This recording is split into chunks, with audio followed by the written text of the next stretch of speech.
नमस्कार दोस्तों, मैं के गुप्ता आप सभी व्यूअर्स का अपने YouTube चैनल पर हार्दिक स्वागत करता हूं। दोस्तों, पिछले वीडियो से हमने ग्रामर का एक बहुत ही महत्वपूर्ण चैप्टर आप लोगों के लिए शुरू किया था, प्रपोजिशन, जिसकी एक क्लास मैं आपको डिलीवर कर चुका हूं। और उस क्लास के अंदर हमने आपको 3 प्रपोजिशन का कंपैरिजन करके समय के संदर्भ में बताया था, टाइम के रेफरेंस में। बहुत ही महत्वपूर्ण वीडियो है और अगर वो आपने नहीं देखा है अब तक तो वो वीडियो ज़रूर देख लें इस क्लास को पढ़ने से पहले।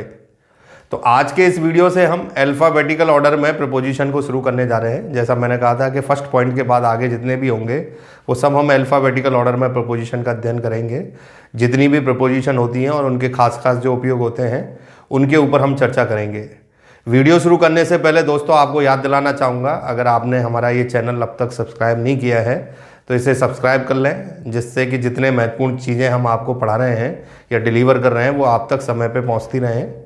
वीडियो देखने के बाद अगर आपको लगता है कि इससे आपको किसी भी प्रकार की मदद हुई है तो ये वीडियो ज़रूर लाइक करें और आपके बहुमूल्य कमेंट ज़रूर हमें दें, जिससे कि हम अपने टीचिंग मेथड में या हमारी जो डिलीवरेंस कैपेसिटी है उसके अंदर कुछ इम्प्रूवमेंट कर सकें। तो दोस्तों, अब टाइम वेस्ट ना करते हुए हम आगे बढ़ते हैं। आज से जैसा मैंने कहा, इस वीडियो से मैं अल्फ़ाबेटिकल ऑर्डर में प्रपोजिशन को स्टार्ट करता हूँ और जो मुख्य प्रपोजिशन है वो आपके सामने मैं क्रमबद्ध तरीके से डिलीवर करता जाऊंगा। लेट्स सी, देखते हैं। तो हमारा जो आज सबसे पहला अल्फ़ाबेटिकल ऑर्डर हम शुरू करने जा रहे हैं वो है अबाउट से। अबाउट के 2 यूज़ हैं, मैंने यूज़ लिखे हुए हैं और उनका एक एग्जाम्पल दे रखा है उसे समझाने के लिए। आप इनको एग्जाम्पल के हिसाब से ज़्यादा अच्छा समझ पाएंगे। जो हिंट है वो आपको हेडिंग के रूप में दी हुई है।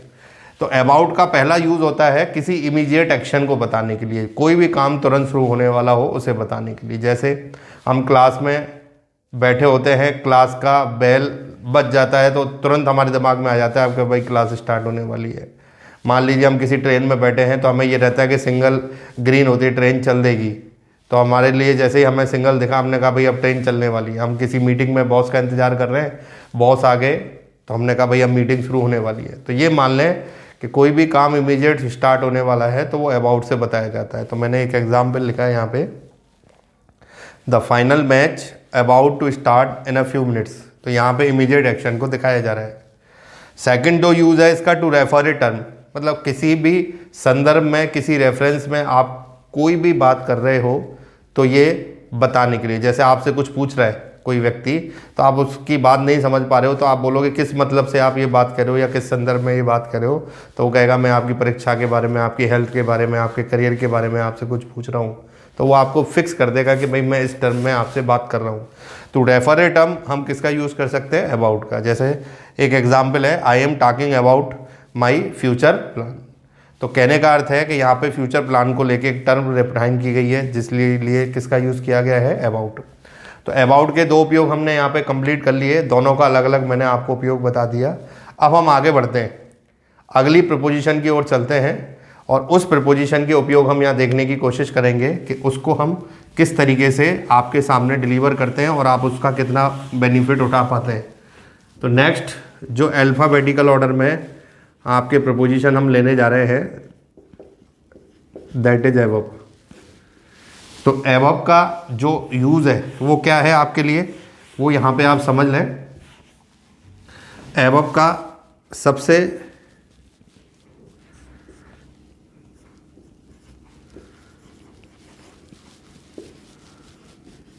पहला जो यूज़ है वो है टू बियॉन्ड एनी लिमिट। किसी भी लिमिट से बाहर जाने के लिए या किसी भी दायरे या सीमा से बाहर जाने के लिए अगर हमें कोई प्रपोजिशन लगानी होती है ना अंग्रेजी में, तो हम किसका यूज़ करते हैं? एबव। जैसे सपोज करिए, कई बार हम किसी व्यक्ति के लिए कहते हैं वो सुपरस्टिशियस जो है, जितने भी अंधविश्वास हैं उनसे कोसों दूर रहता है। किसी व्यक्ति को पुलिस ने शक के आधार पर गिरफ्तार किया, बाद में वो निर्दोष निकला, तो पुलिस कहेगी ये अब हमारे शक के दायरे से बाहर है। आप कोई फॉर्म भरना चाहते हैं, वहाँ पे जो शर्तें हैं उनमें से एक आध शर्त आप पूरी नहीं कर पा रहे तो आप शर्त के दायरे से बाहर हो जाएंगे। तो किसी दायरे या सीमा से, किसी लिमिट से किसी व्यक्ति को बाहर करने के लिए, वस्तु को बाहर करने के लिए हम किसका यूज़ कर देते हैं? एबव। जैसे एक एग्जाम्पल ले लेते हैं,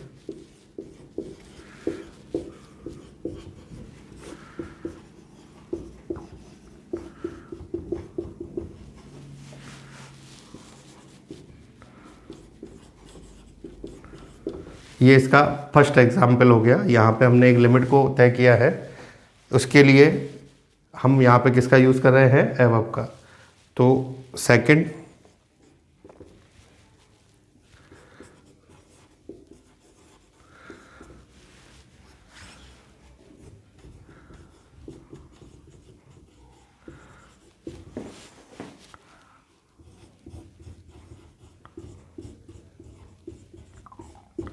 अगर आपको दूसरा यूज़ बताऊं तो वो है हाइट से रिलेटेड, ऊंचाई को बताने के लिए। In term of open space, जहाँ पे ऊंचाई की कोई सीमा नहीं हो वहाँ पे हम किसका इस्तेमाल कर देते हैं, एबव का। जैसे एग्जाम्पल लेते हैं,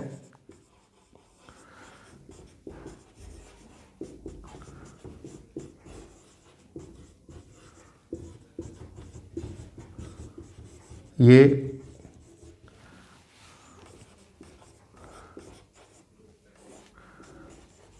इसका एग्जाम्पल है जो इस पॉइंट को रिप्रेजेंट करता है। तो यहाँ पे दो यूज़ हो गए। पहला यूज़ हो गया टू बियॉन्ड एनी लिमिट, और दूसरा है हाइट, किसके संदर्भ में बताने के लिए, ऊंचाई की। तो ये दो उपयोग जानने के बाद ये प्रपोजिशन अब आपकी ख़त्म हो जाती है यहाँ पे सेकंड नंबर। अब हम आते हैं नेक्स्ट प्रपोजिशन की ओर। अगली प्रपोजिशन मैं आपको पढ़ाने जा रहा हूँ, उसके लिए आप प्रिपेयर्ड रहिए। नेक्स्ट थर्ड नंबर हम लेने जा रहे हैं।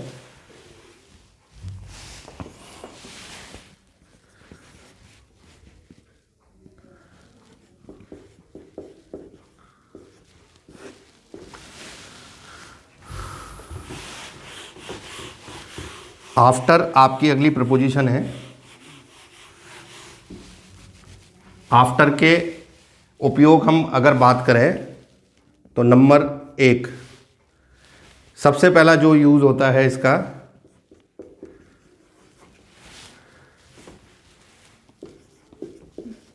टाइम के अकॉर्डिंग अगर हम बात करें इसको, यानी टाइम के अकॉर्डिंग अगर बात की कोई चीज़ कहनी है तो उसके लिए हम किसका यूज़ करते हैं, आफ्टर का। जैसे कोई भी, जैसे एग्जाम्पल ले लेते हैं,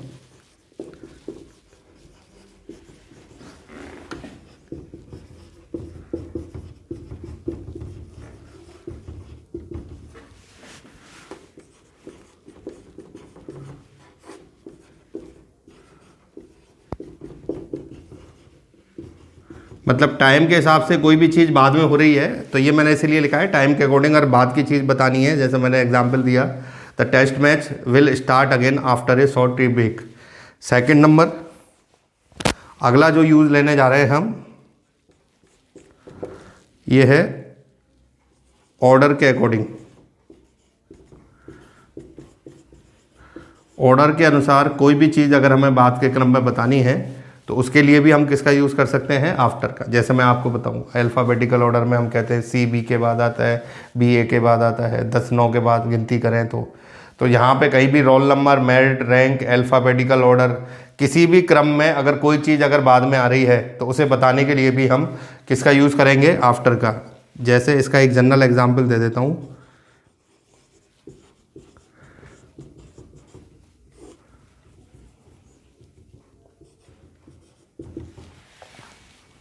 तो यहाँ पे ये आपका ऑर्डर के हिसाब से हमने बता दिया, ऑर्डर के हिसाब से बाद में हो गया, ये आफ्टर के उपयोग यहाँ पे कंप्लीट हो गए। अब आते हैं हम अगली प्रीपोजिशन की ओर जो क्रम में आगे बढ़ेगी अल्फ़ाबेटिकल ऑर्डर में। लेट्स सी, देखते हैं।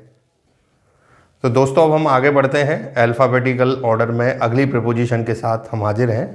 हमारी अगली प्रीपोजिशन जो है अल्फ़ाबेटिकल ऑर्डर में बहुत महत्वपूर्ण है एग्ज़ाम के लिए, और वो है अगेंस्ट। अगेंस्ट का पहला इस्तेमाल है के विरुद्ध या के विपरीत, किसी मत, विचारधारा के खिलाफ हैं आप या कोई और, तो उसे बताने के लिए अंग्रेजी में सिर्फ एक ही प्रीपोजिशन काम करती है और वो क्या है, अगेंस्ट। जैसे मैंने एक एग्जाम्पल लिखा है, farmers are protesting against the new policies of government. तो बहुत बढ़िया एग्जाम्पल हो गया अगेंस्ट के लिए। सेकंड नंबर, इसका एक बहुत ही बढ़िया यूज़ है जिसको एग्जाम में कई बार पूछा जा चुका है, और वो है फॉर कंपेरिजन, तुलना करने के लिए। आप निश्चित मान लीजिए वाक्य में किन्हीं भी दो आंकड़ों या संख्या में कोई तुलना करनी है तो उसके लिए हमेशा अगेंस्ट का उपयोग होता है।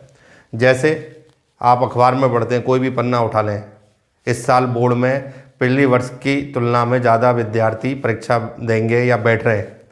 हम कहते हैं कंपनी ने गत वर्ष की तुलना में इस वर्ष कम वाहन बेचे हैं, ज़्यादा वाहन बेचे हैं।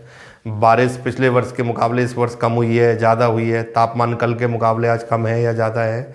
ऐसी पता नहीं कितने ही आंकड़ों की तुलना हम करते हैं। और अंग्रेजी में दो डेटा के बीच में जो कंपैरिजन होता है, उसके लिए कंपैरिजन दिखाने के लिए सिर्फ एक ही प्रपोजिशन हमारी काम आती है, और वो क्या है? अगेंस्ट। तो इसका एक अच्छा example, company earns profit of 100 crore this year against it earn 75 crore last year. यानी दो आंकड़ों के बीच में तुलना करने के लिए हमने यहाँ पे किसका यूज़ किया है? अगेंस्ट का। अब हम आते हैं हमारी अगली प्रपोजिशन की ओर, हमारी नेक्स्ट प्रपोजिशन की ओर चलते हैं। लेट्स। तो दोस्तों अब हम आगे बढ़ते हैं प्रपोजिशन के अगले उपयोग की ओर। अगला जो उपयोग मैं आपको डिलीवर कर रहा हूँ 5th नंबर पे, एक बहुत ही मास्टरपीस क्वेश्चन है। आप इसे ऐसे मान लें कि अगर मैं कहूँ किसी को प्रपोजिशन में कुछ आता है या नहीं आता है, वो एक अलग बात है, पर जो उपयोग मैं यहाँ लिख रहा हूँ वो बचपन से हर स्टूडेंट अपनी लाइफ में प्रपोजिशन के अंदर पढ़ता हुआ आता है।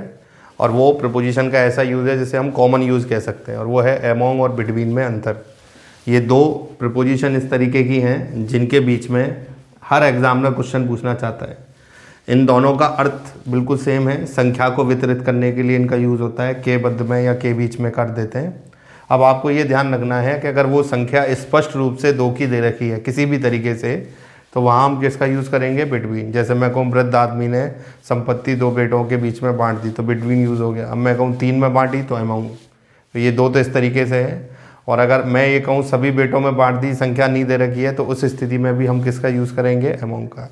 तो यहाँ है the sweets were distributing among Mohan and Ravi by teacher in classroom. तो ये दो के लिए बात कर रहे हैं। तो ये हमारा एग्जाम्पल जो हम यहाँ दिखा रहे हैं ये गलत है, यहाँ अमोंग नहीं आएगा। अमोंग के स्थान पे किसका यूज़ होगा? बिटवीन। अगला एग्जाम्पल कह रहा है the old man divided all assets between. तो ये गलत है, यहाँ बिटवीन के स्थान पे किसका यूज़ होगा? अमोंग का। तो ये अमोंग और बिटवीन का एक बहुत ही बेहतरीन यूज़ बनता है एग्जाम के लिए, जो यहाँ पे समाप्त हो जाता है। अब हम आते हैं अपनी नेक्स्ट प्रपोजिशन की ओर। Let's see. तो दोस्तों अब मैं आगे बढ़ने जा रहा हूँ अल्फ़ाबेटिकल ऑर्डर में एक बहुत ही महत्वपूर्ण प्रपोजिशन लेके। अब वो है 6 नंबर पे आने वाली प्रपोजिशन एट। देखिए इस पूरे चैप्टर में एक खास बात मैं आपसे कहना चाहूँगा। हम अपनी ऑफलाइन क्लासेस में अपने स्टूडेंट को भी ये बात बोलते हैं कि प्रपोजिशन में जो सबसे बड़ी दिक्कत आती है वो छोटी प्रपोजिशन, दो दो अक्षर वाली हैं, जैसे एट है, एन है, ऑफ है, बाई है। क्योंकि ये इतनी मिक्सअप हो जाती हैं कि हमें एक दूसरे में अंतर करने में बहुत मुश्किल आता है।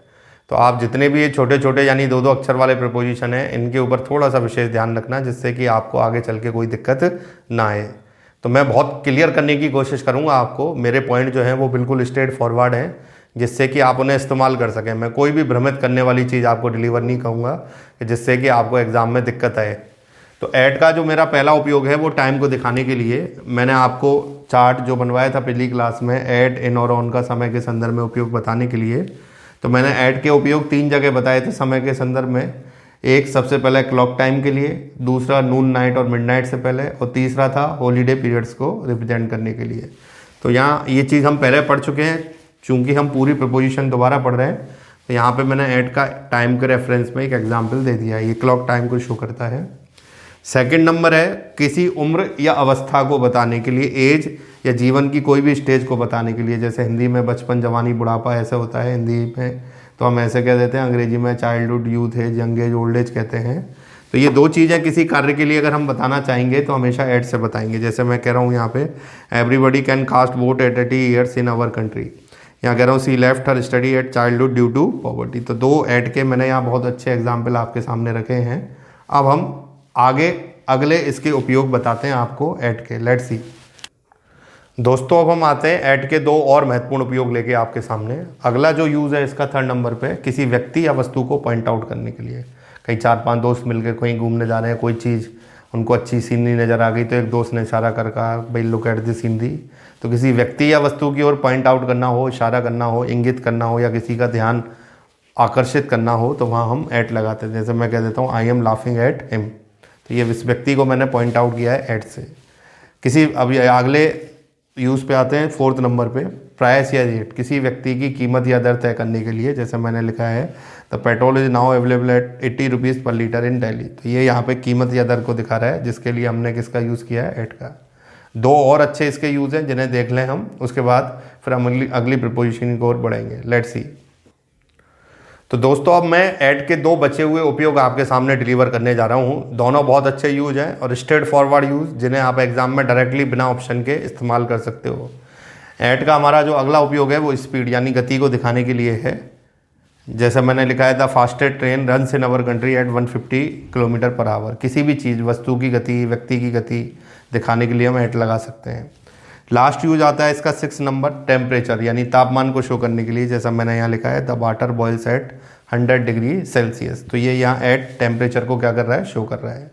तो यहाँ पे ऐड के उपयोग समाप्त हो जाते हैं। आज हमने करीब आपके सामने 6 डिफरेंट प्रीपोजिशन के अलग अलग अल्फ़ाबेटिकल ऑर्डर में आपको उपयोग बताए, और ये क्रम अगले वीडियो में भी जारी रहेगा, जिससे कि आप ये चैप्टर में बहुत कुछ अच्छी तरीके से सीख सकें। आपको इस वीडियो का कंटेंट कैसा लगा, ये जानकारी जो आज हमने आपको दी वो कैसी लगी, ये कमेंट के माध्यम से आप ज़रूर बताएं। अगले वीडियो में हम आपसे मिलेंगे। हमारे साथ जुड़े रहने के लिए आपका बहुत बहुत शुक्रिया। Thank you very much.